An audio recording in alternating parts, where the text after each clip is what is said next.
Her name is Dr. Liana Georgoulis, and she's right here. Thank you for being here, Liana.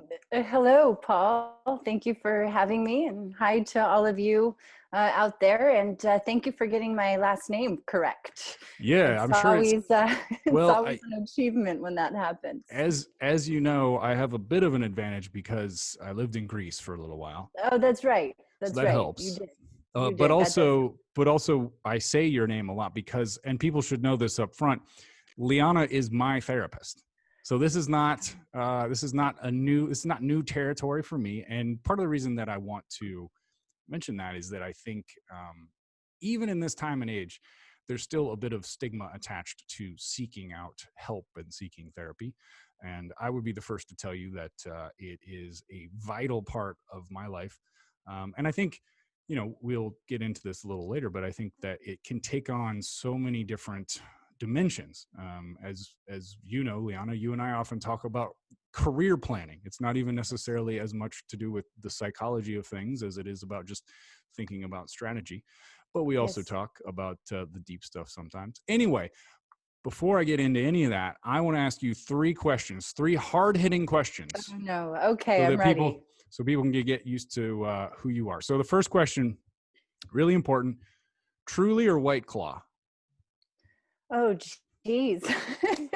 Either or, all or nothing. Okay, all Let's right. go with White Claw. White Claw. Okay. I've been seeing that around. Gina Davis or Susan Sarandon? Oh, geez. Gina Davis. Okay. Yeah. Well, good that you had an answer. And lastly, spa day or beach day? Spa day. Okay. I mean, I think that sounds way I'm all better to about all of self-care. us right I'm all now about self-care. Yeah. too, right? Like none of us have taken good enough care of We ourselves. miss those spas. I Yes. certainly do. Okay. So I want to know, what are you hearing? What are people saying? Obviously, we're not going to talk about individual cases, but I kind of want to know a survey of like what you're hearing from the creative people you work with. I do want to set things up by saying that Liana works here in Los Angeles as a practicing psychologist. So she's doing what people kind of think about when they think about psychology. She's listening to people and she's helping them with their problems. So anyway, Liana, what are you hearing? It's interesting times. They are indeed unprecedented. I've been practicing for, well, longer than I cared to admit at this stage in my life. But if you consider schooling and all of this, going on 2 decades now. And I really haven't seen anything quite like this in terms of the acuity and the struggles that people are facing. It really is, and it's unfolding in very interesting ways. There's a trajectory to all of this. Some of the experiences I began to note, or patterns earlier on, have shifted over time, and as more time progresses, I'm seeing new things develop. But most people are experiencing depression and anxiety. I don't think that this is a surprise to anybody, but as we all recognize that this is more of a marathon than a sprint, I think people's resilience is starting to decline a bit. We've been walking through some of this now for going on half a year, and I'm really noting that people are feeling powerless, people are feeling trapped. There's a malaise, a melancholy, people are struggling with motivation. Whatever someone is more vulnerable to or susceptible to throughout their life is exacerbated or heightened right now. So somebody who tends more towards anxiety is feeling much more anxious. Somebody who struggles with depression is feeling more depressed. But even if folks haven't ever struggled with depression or anxiety, there's some of that creeping in. I think relationship issues are coming up. People are really struggling to find the time that they need to work on what's meaningful to them. And if we really start to talk about creative folks who are really focused in on carving out that time, it's especially challenging because many of us don't have space. Many of us don't have to live with other people. Our schedules are shifted. People are at home now. There's a lot of negative habits seeping in, less accountability for some folks. And I think that everyone's kind of day-to-day life and routine has been shifted to a point that people are feeling very uncertain, out of sorts. The routine is thrown off, and all of these factors make it difficult. The conflict around us, the divisiveness, and then also the sensationalism of the media and how much fear we encounter each day, or when we turn on social media, the news. It's so overwhelming, and a lot of what we hear is quite negative, and people are finding that it's difficult to get out of that space and turn that off and reconnect or refocus on something more genuine or authentic, which is what we need when we are creating. Mm-hmm. How do you manage in a time like this, in that it seems to me that you would be absorbing a lot of people's schemas and the things that they're going through? Yeah, the energy in general. I hesitate to say the word vibe, but it is true that there's a certain energy that comes off of people, and if they're pouring that into you all day long, how do you manage to stay okay yourself? Very thoughtfully, I am carving out time for all of those things that I know build resilience.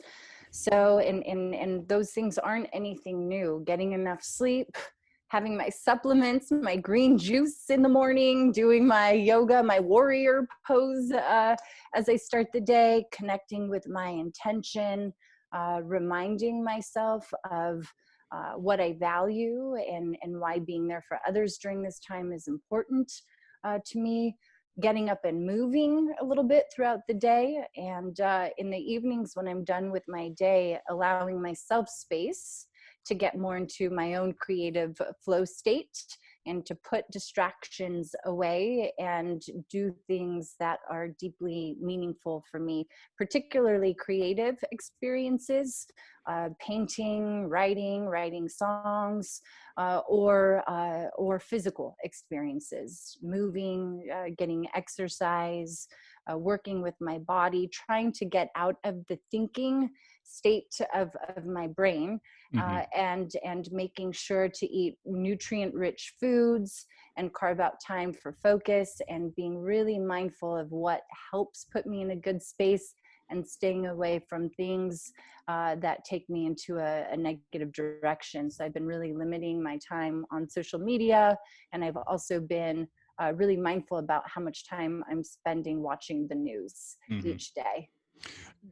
Do you have sort of, I don't know, default recommendations for people when it comes to, like, here's what I would have you do first? Like, let's say that, you know, specific human being who remains nameless, but it seems, I would guess that there are certain consistent things that come up that work. Yeah, sure, absolutely. And I think what we want to do, what we all are striving for, is building that emotional resilience during times of high stress and high conflict. And clearly, we have high stress and high conflict. We Americans, this is sort of uncharted territory. We've been pretty fortunate, I think, in many ways, that we haven't had a lot of traumas and wars and things that many other nations have maybe had to navigate. We've had a fair, I don't want to say a super easy time, because there's of course major significant issues, but I think that we have never known our freedom to be removed or changed or altered in this way. And the vulnerabilities of our society are really coming forward. And when we experience these high conflict times, we really need that emotional resilience through physical means, all of what I just said. Mhm. taking time for movement, for exercise, taking time for focus, minimizing distractions, taking time to eat nutrient-rich foods, taking our vitamins, our supplements, being around really supportive people, having meaningful, close connections to others, and connecting with our purpose. I think it's not so much of a mystery. There's tons of data that all of these things really help optimize our resilience. Did I mention meditation? If I didn't, that should be at the top of the list. Taking that time to quiet my brain, to get centered. It's all very, very important. Just not sleeping enough, Paul. 6 hours of sleep, you might think, oh, I feel great, that's fine. That interferes with our well-being, and we know that to regulate our emotions and to maintain focus and to connect with our purpose and carry out valued action, physically we have to be in a good space, and if we're not, it's much harder. It's really challenging to maintain a good mental and emotional outlook when physically we're not optimizing our bodies. Yeah, and I think one of the struggles is, of course, that because things are so stressful, is then tempting to want to let go of those things that we know inherently are good for us, right? So Yes. um, it is certainly the case that I think we all went through the first 2 or 3 months of COVID times, thinking like, well, maybe this is a breather, or I can relax and have that drink on Tuesday night because there's nothing that's expected me of Wednesday night. So it became tempting to let go, and I think that is, as you said, even more true now in certain ways because our resilience has been worn down. So it becomes almost a double task, right? So I think when things are going well, it's a little bit easier to remember. There's an inertia there of like, well, I had a great day, so therefore I'm going to eat this salmon and broccoli tonight to have tomorrow be even better.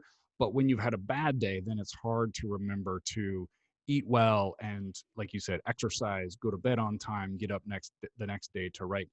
So I think that's one Yes. thing that I think a lot about is like, how does one really and truly comfort himself while also getting up the gumption to then start the next day?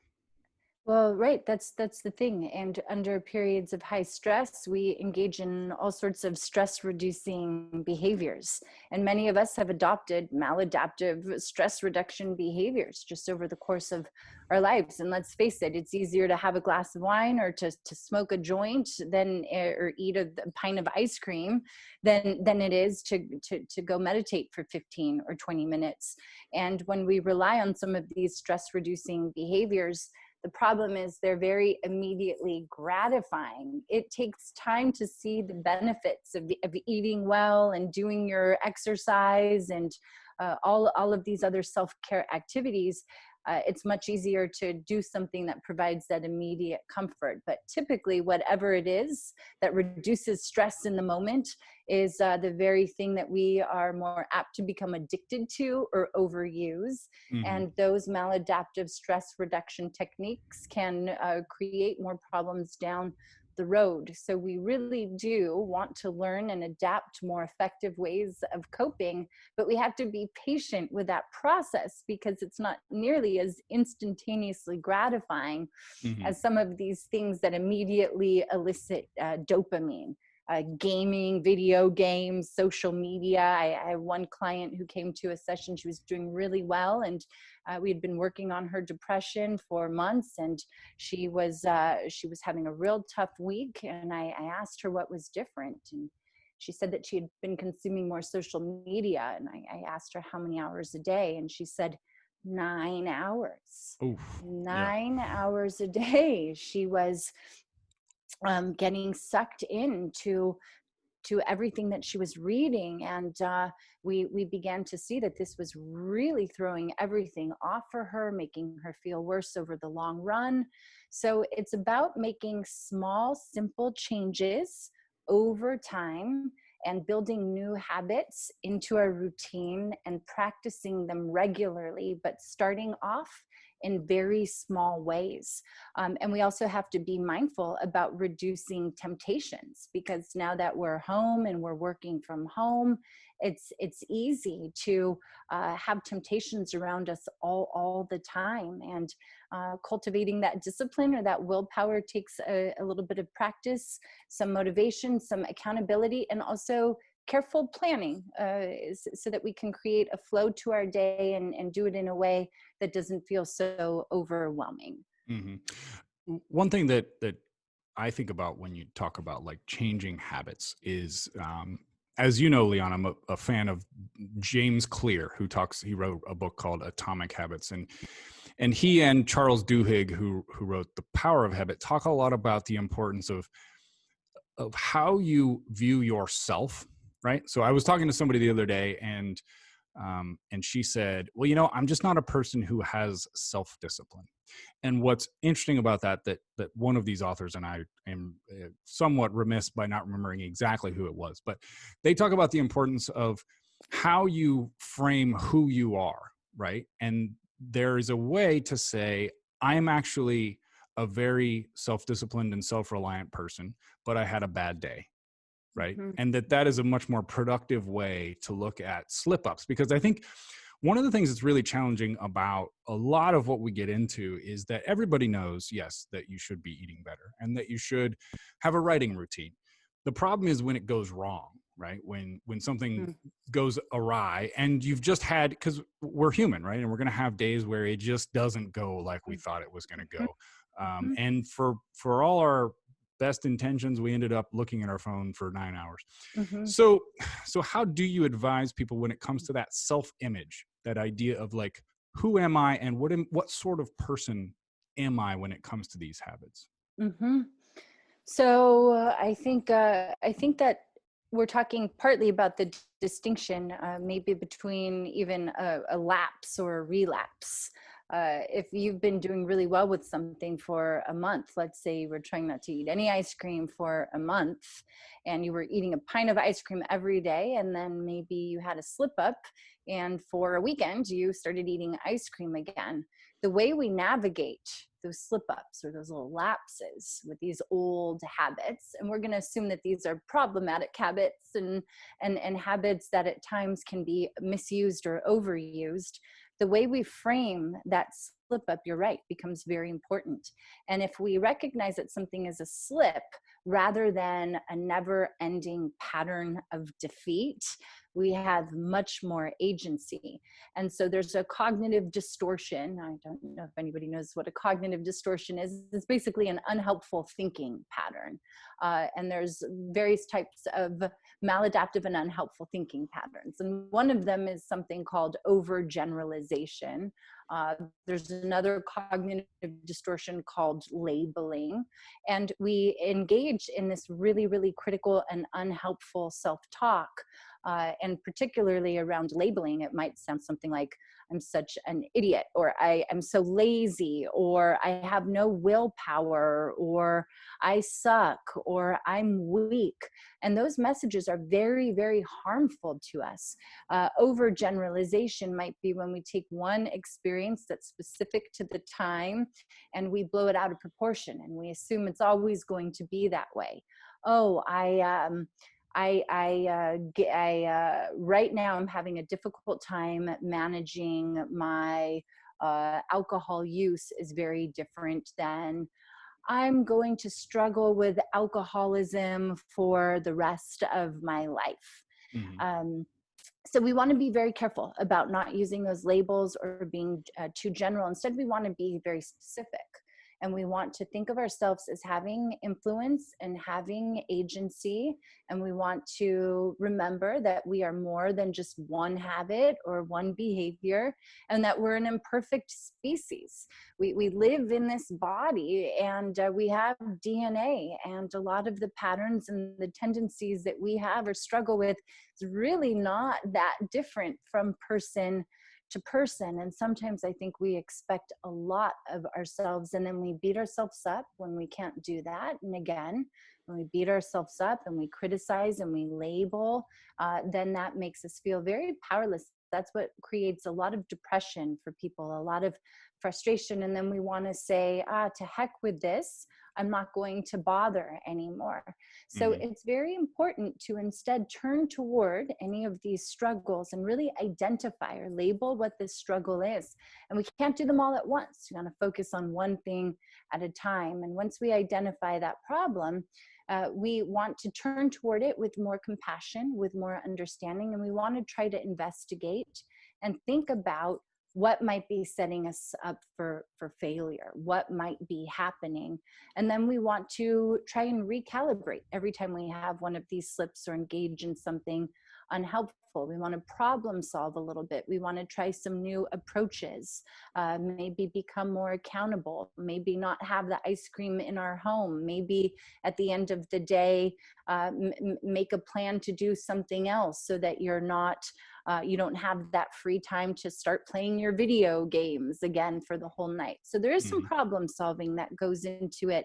But if we don't turn towards ourselves with understanding, patience, and positive, helpful, solution focused talk, then we get further into this pattern of maybe these kind of relapse behaviors where we Hmm. then really sink into a space that becomes harder to get out of.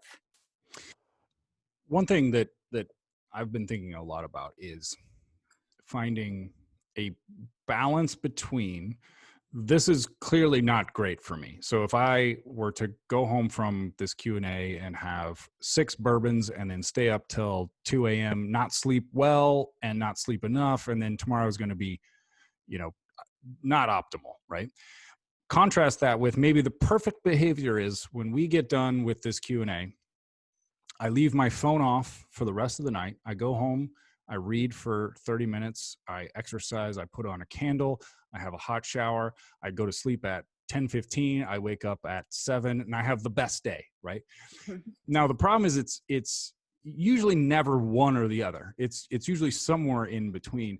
And I wonder, and this is maybe a little bit more conceptual, how do we find those middle zones of like, look, it's not going to be the perfect, I'm not going to have the perfect night, but I'm also not going to have the 6 bourbons at, 1 a.m. How do we make those deals with ourselves to come up with, I guess, compromises is what I'm talking about? Because I think it's hard for sometimes us to see that, like, it doesn't have to be perfect. No, no, it doesn't. We want to have realistic expectations. I think that's harder for people who tend towards perfectionism or hypercritical standards or I have beating no themselves idea up. You anybody have that no would be idea. like that. Yeah. Yes, right. I don't know what you're talking about. You don't know what I'm talking Right. about. No one knows what we're talking about here. Hmm. We do these very harsh expectations can become sabotaging. So what I like to do is I like to think about, well, instead of this all or nothing, which is also another cognitive distortion, by the way, right? Hmm. We call it black and white thinking. Either I'm sober for 5 years and I'm not going to have one drink the whole time. I'm going through my master's degree in literature, or I'm drinking 6 bourbons every night. There's a big continuum, as you just said, between those two. And what we want to do is we want to start thinking about, well, rather than shooting for here and then not being able to meet that and then only having this category of failure left, what we do is we kind of shoot towards what's maybe 85% of this. That seems to be a number that we psychologists like with perfectionism. 85%. If you can do 85% of what you expect you're going to do, or just say it doesn't have to be great or perfect, it just has to be good. Or sometimes it's like okay enough. Where am I on this continuum? Right here. Then we're more inclined, I think, to meet our goals. I know that's true for myself when I'm writing or I'm producing a video or creating something and I want it to be great. And I set very, very high standards, I get paralyzed. It becomes really something that I then want to procrastinate on.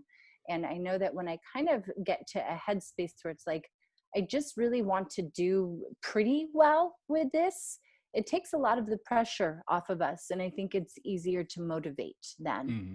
Yeah, there's talk now of the of the 90% economy, right? So like as we recover from COVID, that, you know, businesses will have to be sort of okay with like being at 90% capacity in whatever way that means. Mhm. So maybe we could talk about like an 85% cognitive load, basically, right? Like that we should only expect ourselves to hit 85%, and that may actually be under the best of circumstances, Right. right? And some days it might be 65%. And, Right. you know, it's just like little increments of getting better, Hmm. you know, at something. And if there's really an overuse of a strategy here, then we want to maybe slowly shift that Yeah. over time.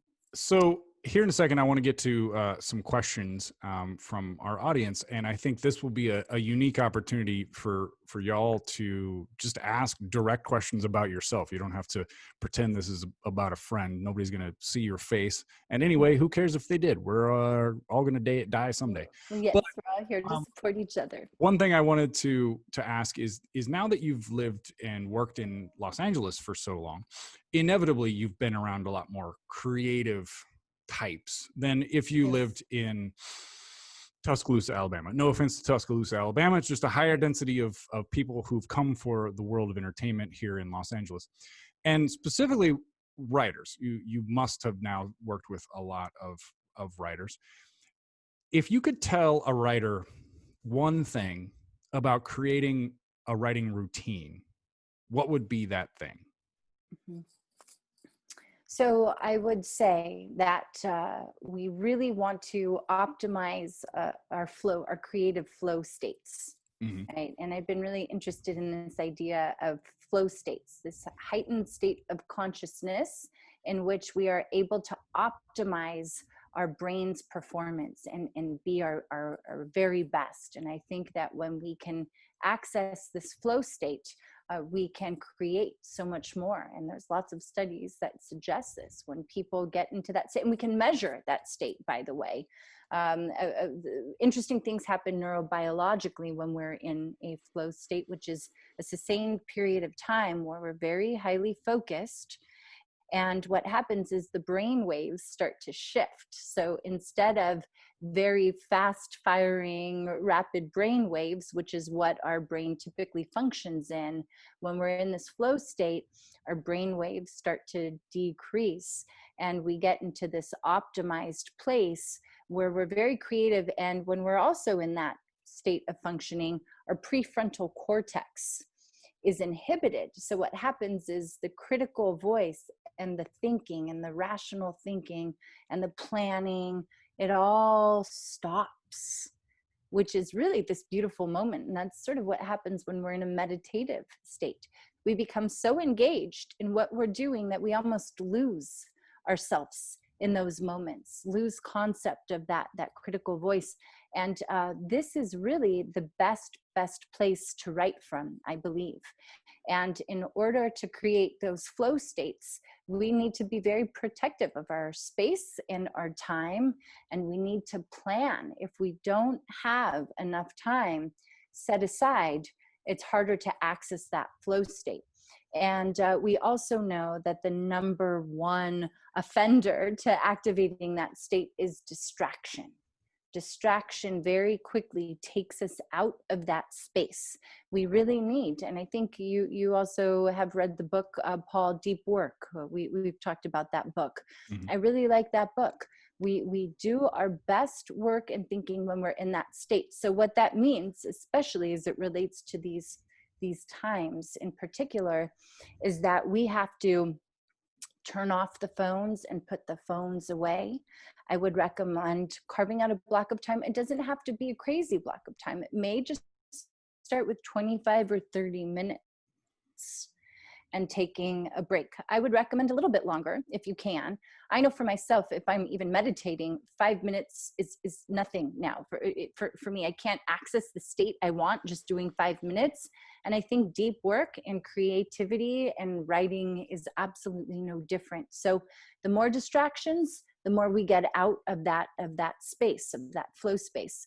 So what we want to do is we want to block any of the websites that are sucking all of our time and our attention. There's all sorts of things you can do now to block access to those various websites. We want to put our phones, social media, the news, all of that away. Ideally, if we can find a quiet place, it's important. A peaceful place, in your home, outside, in nature. All of these things are very important. So that would be my number one recommendation for people, especially during this time, is making sure that someone has in their schedule a time of quiet, if they can find it, for a minimum of 30 minutes, if not more. Mm-hmm. In that book, which is Deep Work by Cal Townsend, I believe, he talks about how addicting it is to be in a state of deep. Cal Newport, I just got corrected. Thank you, Tina. Yes, okay. He talks about how addicting it can be to be in that state, like that being in a state of deep work can be something like 6 times the high of an orgasm, basically. That like it's that great that it can and so I think that's one thing that we all have to remember too, is that we're not talking about pure drudgery here. Like it is difficult to get to this spot, but it's not like you're going to be digging a ditch once you get there. And I think one of the ways to frame that, because this reflects a little bit on personal experience. Sometimes when I think back to my basketball days, I sometimes wonder, how was I able to go from being in a hotel in Barcelona, let's say, laying there in bed, like getting ready to play a basketball game, to this very high intensity sport that did not forgive any sort of lapse. Like you had no choice but to be really hooked up with the moment. And what it usually was, that has turned out to be very true for creative pursuits, is that I used my cognitive brain, so my cerebrum, to set up the systems so that then the rest of my brain, I don't know the physiology of it exactly, could flourish. So that meant in the same way that I would now say, I'm going to go to the whatever it is, a coffee shop or here at Writer's Block. I'm going to get my coffee. I'm going to turn off my phone. I'm going to get my headphones. I'm going to listen to, for me, it's a trashy metal song to sort of like get my brain going.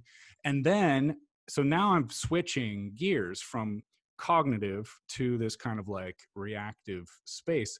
I think what's cool about it is that you can use these two tools to the positive, right? Yes. So like you're saying, sometimes our cerebrums can kind of get in the way, but we can use them to our advantage to then let this other aspect of our personality or brain work, right? Yes, that's the beauty of the brain, this ability to think and to use language and our prefrontal cortex and rational thought and plan and prepare.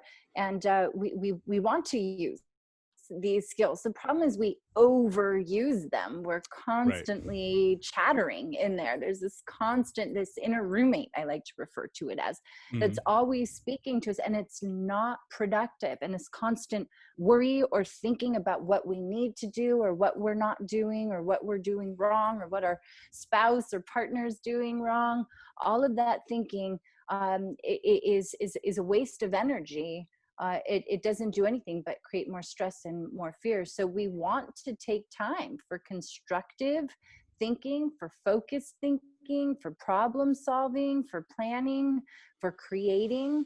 And we want to use that thinking to our advantage. And the rest of the time, we want to turn it off. So I like thinking in the sense that we can plan and prepare and problem solve. But then when we talk about creating, we're actually getting into a space that's maybe a less sort of thinking and more deep thinking, which is a little bit different. And the reason it feels so good is because all sorts of stuff is happening neurochemically when we're in these flow states. So we release endorphins, dopamine, serotonin, pleasure enhancing chemicals.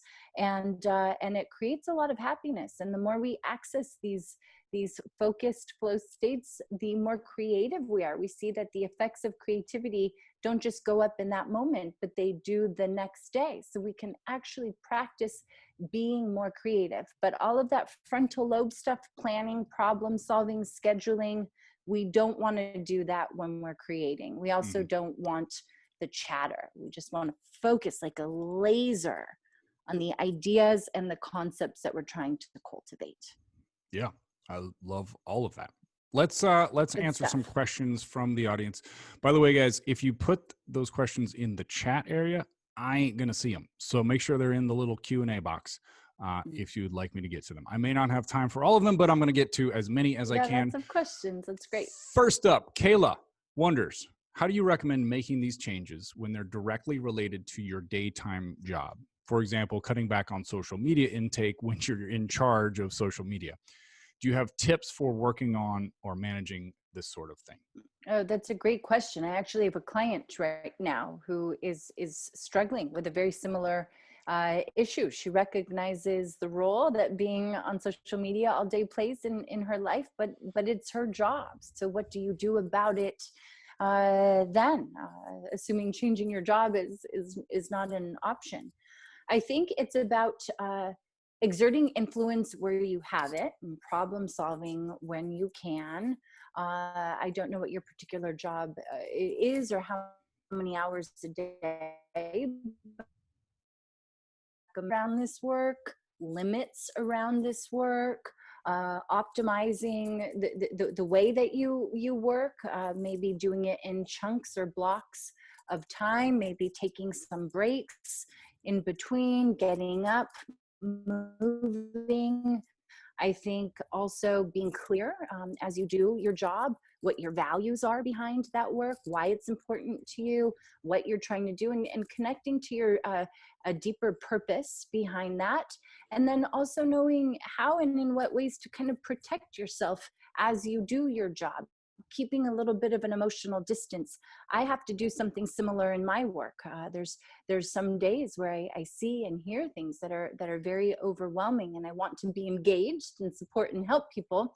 But I also, if I allow myself to get too engaged in that, I might not be effective or helpful anymore. So how do we sort of observe and get a little bit of distance and recognize what our values and what we're trying to do, but be a little bit protective?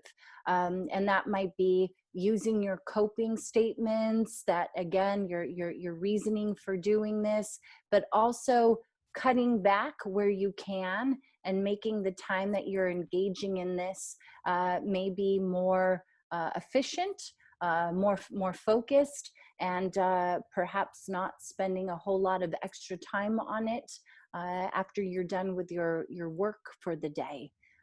That assertiveness and setting limits is really important. So maybe creating a little more structure. I've certainly gone through this as well. Just in the course of running a business, a lot of times I'm left with or charged with coming up with social media posts and that sort of thing. And I have definitely not solved it. But one thing that I have found helpful is there's a service or platform called later.com that allows you to sort of schedule out, especially Instagram posts. I find that Instagram, while maybe in some ways the most benign of all of the big three, can also be the most distracting because it's so photography based. And so if you use something like Later or another tool to sort of get away from being a consumer of Instagram and just a creator of any of these social media, that can be helpful as well. Yeah, that's a good tip. I like that idea. I was talking to a client today about social media, and he said he was experiencing so much conflict, and there was a lot of unhelpful dialogue that he was really taking a step back, but he still needed to do it for work. And so he was mentioning that when he knows he's in work mode, he has a little bit of a different lens or perspective toward it, and really is focused on the fact that this is just about work and the marketing goals that he has, and outside of it, and he thinks he can stay in a good space with that when he's in work mode, and then when he's out of work mode, he sets his own limits. So Good question. Good question. It can be doable. It's making these small little adjustments and tweaks as we go along, and being mindful when it's too much and you need a break. Hmm. A wonders, what's the best way to support our 20-year-old son who is living at home with us? He took the semester off from college because it was all online. Is there a way to keep him creative and productive? Or should we allow him to do what he wants, which to us seems like he's not, or like he does not have much structure? P.S. We love him and he's a great young man. I like that little qualifier at the end. We don't want to kill him. We're just tired of him lazing around the house, is my interpretation. Mm-hmm. Thank you for that question. Yeah. Yeah. It's kind of an interesting age, because your son's an adult and you want him to have more autonomy and independence. But yet he's still living in your home. And because of that, I think that you have some say in how the time is spent in the home, but I would focus on really the big ticket items. I'd be careful about not throwing too many things his way, requesting too much. I'd be careful about not coming off as critical. I'd be careful not to address the same things over and over again. Instead, I would encourage you to find your key inflexible areas. What's the one or two key things that you're needing or asking of your son? And I'd focus on the big ticket items. I would let the smaller items go, and I would sit down and have a conversation and let him know what the one or two requests that you have are. And if he's having a difficult time with that, you could have some sort of built-in reinforcement system, right? If you're able to do this each day, here's what I can do for you, or here's how I can reinforce your positive steps forward. And so I think some types of rewards can be very, very helpful and very important. If there, of course, is a bigger concern about really harmful behaviors or something more serious, then you might approach it a little bit differently. But I think a little bit of a reinforcement system is not a bad idea, and focusing on one or two of those key things you're wanting him to do. And if he does it each day, maybe you can have an agreement. He might be too old for an allowance or something along those lines, but you might be able to think of a privilege or something you can give him that will help motivate him. But keep it small, focus on that one thing, and try not to turn it into a power struggle and talk about it each day. Liz wonders something that's sort of like the opposite of our first question, which is this. Okay. What do you recommend for writers who have day jobs that are different from their creative work? So those of us who have to fit creative work around other responsibilities. It's harder. It's harder to find that time. I find that I relate to that a lot. As I go along my path here, I've become much more interested in creative processes and experiences. But throughout the day, I'm helping other people with theirs, which is great and creative in a way. But I certainly really have come to value my creative time more and more. And I think when you have a full day and there's a lot to fit in, it's harder to take that time for creative pursuits, which is why a lot of people don't get where they want to go with it, because you really have to make time. And I know for those of us who set high standards or expectations, and I know for myself too, I want to do this, I want to do this, I want this. And I often don't stop to think about, well, where and how and when am I going to be able to do these things?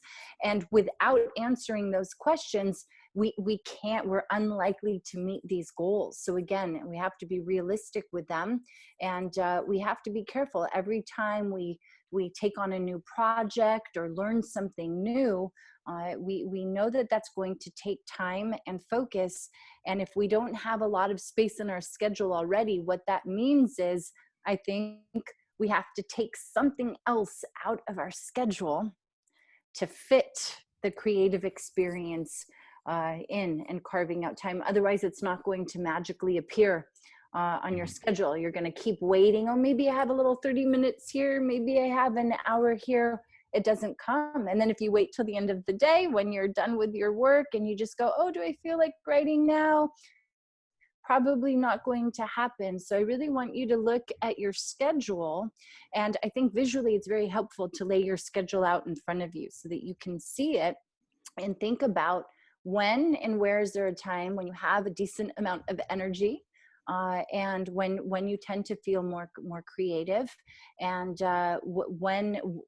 when can you squeeze that in? If there's something there already, you might have to move it, or you might have to stop doing something else.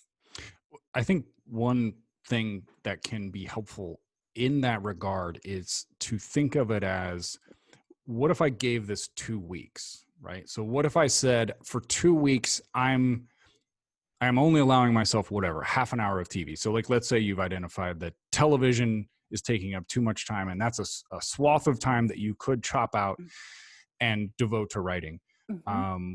Mm-hmm. I think it's similar to what you were talking about earlier, Liana, with kind of generalizing or catastrophizing, assuming that like, well, this is going to be the rest of my life. I have to give up TV for the rest of my life. Right. Yeah. It could be that you'll be happier because you're only working or only watching half an hour of TV, or you could find that that's an untenable sacrifice and you have to find something else.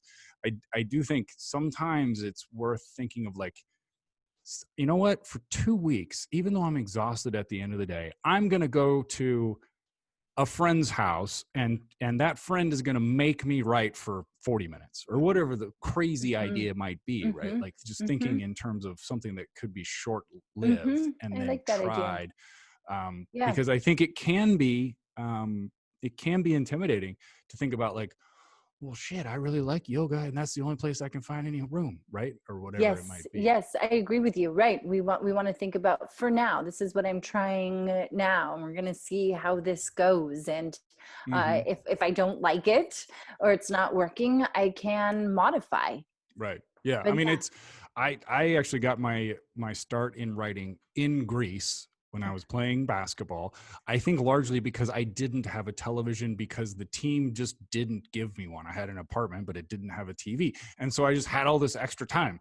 And so I started writing. I didn't realize that, Paul, And that so that's where it all began, that's and where it all, look where we are now. it always comes back to Great. Greece for when and where it all Yes, began. But I think yes. like, I don't know if you had told me like, I'm going to take away your television, that it would have worked as well. It was almost like it just happened. And then therefore I was able to kind of luck box my way into a routine that way. Yes, sometimes necessity is the mother of Mm-hmm. all invention. But yeah, I Mm-hmm. think that's good. It is about prioritizing our time. Unfortunately, as we get busier and busier, there isn't enough time to do everything. So we do have to think about those key areas of our lives that are most meaningful, and we got to fit those in first. Mm-hmm. And then the other areas of our life maybe are less of a priority, or we do less frequently. But if there's something very important that we want to cultivate, we do want to try to make time for it daily. And it doesn't Mm-hmm. have to be tons of time. If you can find 25 or 30 minutes, that's a good start.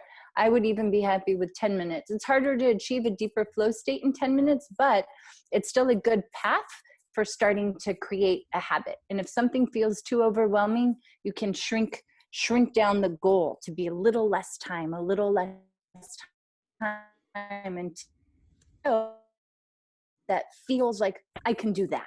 Going Mm-hmm. back to that good enough, that 85%. Speaking of time, we're almost out of time, but I want to get to a That's going couple more quickly. questions, Liana. These I'm going to pose to you. They are listener questions, but I'm going to have you answer them almost like when we started the day. So you only get like a sentence because we have several here. Okay. Okay. All right. First is time-based. Naom, whose name I just mispronounced, wonders, if I schedule an 8-hour workday of writing and reading and I start to feel exhausted midday, do I allow myself to cut back on those hours? I think that can depend on a couple of things. What your goal is, how much writing you need to do.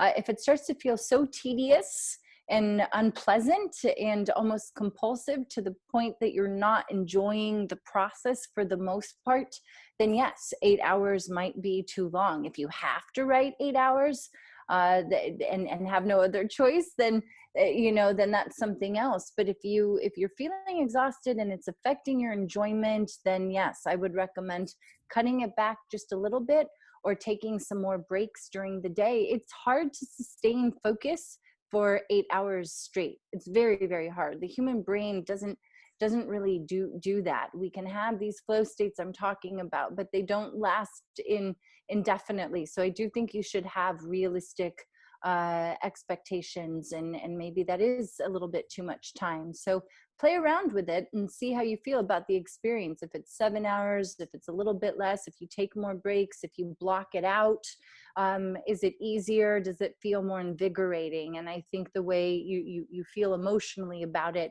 can kind of be a gauge, or whether you're on point with that or doing too much.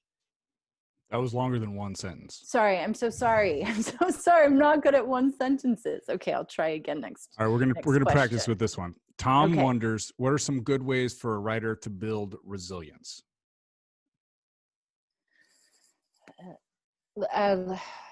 Learning how to navigate feelings of shame, embarrassment, or rejection by having exposure experiences. Oh, see, that was top notch. I can't say anything else about that it, was though. one sentence and it was spot on. But did you know what an exposure experience is? I think so. I think you're going to have to expose yourself to some shame and some rejection, figure out that it's not going to break you, and then it'll the more you do it, the more resilience you have. Brene Brown talks about this a lot, in The Power of Vulnerability and Daring Greatly. Johnny wonders, I feel like my social interactions have gone from 92% of a day to 10% of a day. How does one practice interacting? I think the way to do it is to just set up a time to engage and interact with people, whether that's in person, social distancing, or whether that's via Zoom. I think sorry, I'm going over a sentence again. I think it can count as a run-on sentence. Yeah. Okay. I would make a list of all the people in your support system, all the people you like, have known in the past, people you want to get to know better. Sit down, carve out 30 minutes and start scheduling them into your week. Maybe you do that on Sundays. And the more you schedule, the more practice you're going to get. I think to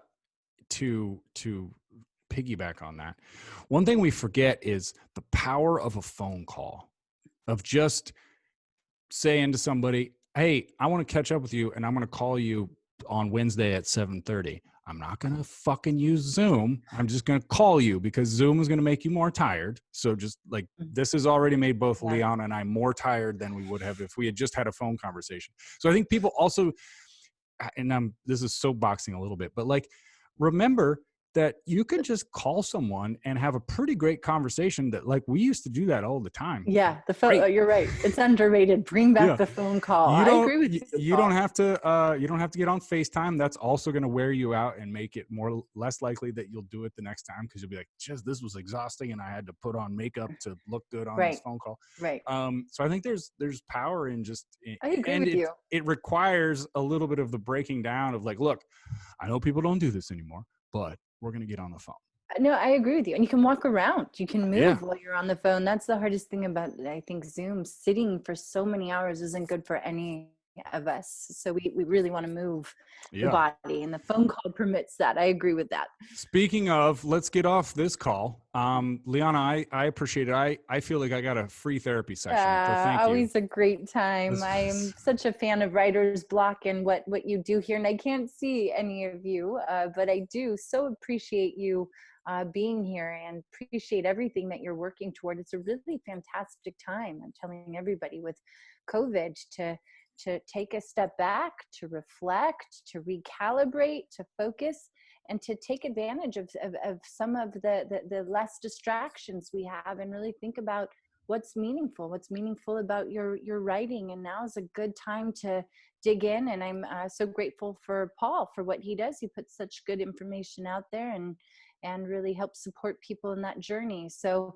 I hope you all keep up the good work. And if any of you have any questions or concerns or emails, you can find me at drliana.com. That's doctor spelled out, Liana, Liana.com, or Coast Psychological Services is our practice. And if you need any more support, feel free to be in touch or say hello. Thank you, Liana. We'll talk soon. Nice to speak with you, Paul. Yes. Have a good I'll night, see you in everyone. person. Bye, guys. Thank you so much. Bye, everyone.